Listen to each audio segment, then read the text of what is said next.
रक्तात पेटलेल्या अगणित सूर्यांनो, तुमची आई बहीण आजही विटंबली जाते हटाहटातून. या आणि अशा विद्रोही कवितेतून झोपलेल्या समाजाला खडबडून जागे केले. पद्मश्री नामदेव ढसाळ आपल्या साहित्यात बंडखोर म्हणून या कवीची ओळख आहे. त्यांच्या लेखनामुळे समाजातील वास्तव समोर आलं. प्रभावी आणि थेट भाषेचा प्रयोग ते करायचे. विशेषतः समता, संघर्ष आणि जागृती हे त्यांच्या कवितेची वैशिष्ट्ये.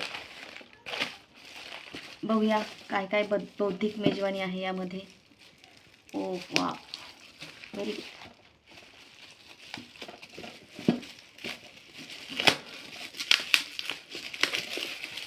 खूप सुंदर.